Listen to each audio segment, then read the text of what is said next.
అమ్మాయిలు పారా హుషార్. అమాయకంగా ఎవరిని పడితే వాడిని నమ్మితే అంతే సంగతి. ఈ విషయం ఎందుకు చెప్తున్నానో ఇప్పుడు మీరు చూడబోయే వార్త చూస్తే మీకు అర్థమవుతుంది. హైదరాబాద్ లో ఒక హాస్టల్ నిర్వాహకుడి అరాచకమే. వీడియోలతో సాఫ్ట్వేర్ ఉద్యోగినికి బెదిరింపులకు పాల్పడ్డాడు. ఆ యువతి న్యూడ్ వీడియోలు తీసి బ్లాక్ మెయిల్కి దిగాడు. ఆమెను బెదిరించి ఏకంగా 2.53 కోట్ల వరకు డబ్బు వసూలు చేశాడు. ప్రస్తుతం నిడదవోలు పోలీసులను ఆశ్రయించింది బాధితురాలు. నిందితుడు దేవ్ నాయక్ అలియాస్ మధు సాయి కుమార్ ని పోలీసులు అరెస్ట్ చేసినట్టుగా తెలుస్తోంది. హాస్టల్ నిర్వాహకుడిగా తెలుస్తోంది మధు. యువతుల వీడియోలు తీసి వాళ్ళని బ్లాక్ మెయిల్ చేసి డబ్బు వసూలు చేసినట్టుగా తెలుస్తోంది. ఒక సాఫ్ట్వేర్ ఉద్యోగిని ఫిర్యాదుతో అతన్ని అదుపులోకి తీసుకున్నారు పోలీసులు. మా ప్రతినిధి రవి మరింత సమాచారం ఇస్తారు. రవి, పోలీసులు ఏం చెప్తున్నారు కేసుకి సంబంధించి? పోలీసులు మరి కొద్దిసేపట్లో పూర్తి వివరాలు వెల్లడించే అవకాశం కనిపిస్తుంది.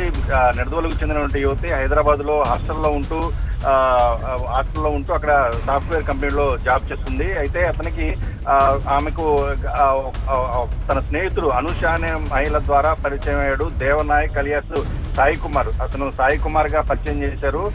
తను భర్త, మేమిద్దరం వివాహం చేసుకున్నామని చెప్పారు. అయితే అతనికి నాయకుడికి సంబంధించినటువంటి వేరే వ్యక్తి ద్వారా ఫోన్ చేసి ఆ ఫోన్ లో ఈ బాధితురాలకు సంబంధించి యువతకి సంబంధించి న్యూడ్ వీడియోలు ఉన్నాయి. ఆ న్యూడ్ వీడియోలు డిలీట్ చేయాలంటే కొంత డబ్బులు కావాలని చెప్పేసి బెదిరింపులకు పాల్పడ్డారు. అయితే ఈ నాయకు ఇలా బెదిరించిన వ్యక్తిని ఆ ఇష్యూ మొత్తం కూడా నేను సెటిల్ చేస్తాను, ఈ వీడియోలన్నీ బయటికి రాకుండా చూస్తానని చెప్పేసి బాధితురాలను నమ్మించి ఆమె దగ్గర నుంచి కూడా ఈ క్రమంలోనే అలా నమ్మించే క్రమంలోనే ఆ సెటిల్మెంట్ జరిగే క్రమంలోనే తనపైన దాడి చేశారు. కొంతమంది దాడి చేశారు. హాస్పిటల్లో జాయిన్ అయ్యాను, హాస్పిటల్ ఖర్చుకు డబ్బులు కావాలి, ఇలాగా రకరకాలుగా దఫదఫాలుగా కూడా సుమారు 2.80 కోట్లు 2,80,00,000 రూపాయల వరకు కూడా బాధితురాల దగ్గర నుంచి వసూలు చేశారు. అయితే ఈ బ్లాక్ మెయిలింగ్ వ్యవహారం మొత్తం రోజు రోజుకి కూడా ముదిరిపోతుండటంతో బాధితురాలు నిడదవోలు పోలీసులను ఆశ్రయించింది. యువతి నిడదవోలు పోలీస్ స్టేషన్ లో నాయక్ పైన కేసులు నమోదు చేశారు.